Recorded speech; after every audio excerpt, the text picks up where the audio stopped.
welcome back to Blood and Plunder coverage here on the channel. Still working our way through the French factions. So we got Canadian Militia today. Again, everything here is roughly 1700 to 1730 as far as the time frame goes. And this is a list that has a fair few things going for it.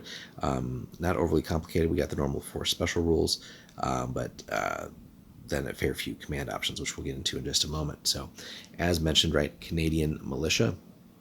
So, force special rules here. Once per turn, so it's always nice when it's a per turn, not per game, but once per turn, a single unit in this force that is not mounted and not assigned may make a free move action at the end of its activation. This may not be used to initiate or move away from a melee, but it's, again, essentially a free hit and run type of thing, or we can use that to be more strategic, get closer to objectives, or if the scenario requires us to maybe take an objective and get away with it. Just, again, free moves, free anything in the game is fantastic. Because, again, we're always limited by what cards we have and how many actions we can take. So having anything free without having to spend other resources is absolutely fantastic. So we'll take that. Another one here, which just kind of helps to sort of enhance the theme and the cooperation between the French and the natives, is in here as well. Brave units in this force gain the support Coureur de Bois and Milice Canadian special rules, so you have that as well. So there's an incentive here to take those Braves units.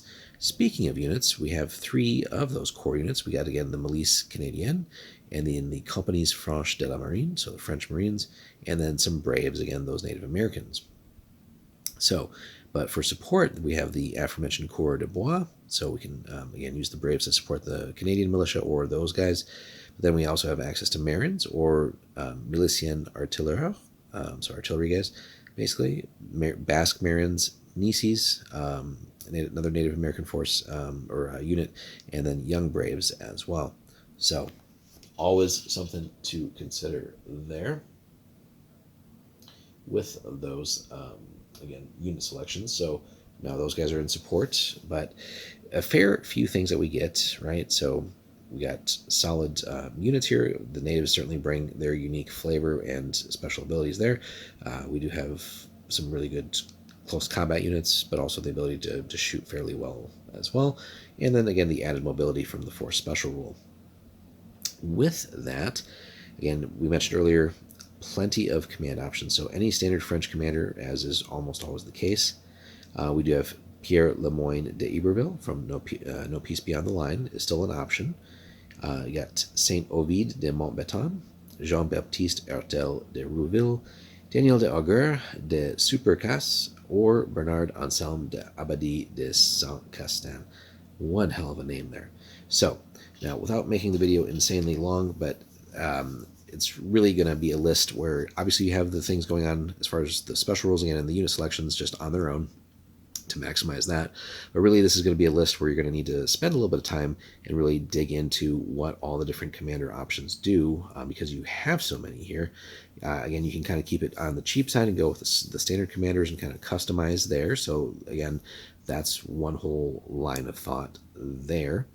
But then all of these different special characters are obviously going to bring a lot of different things to the table here.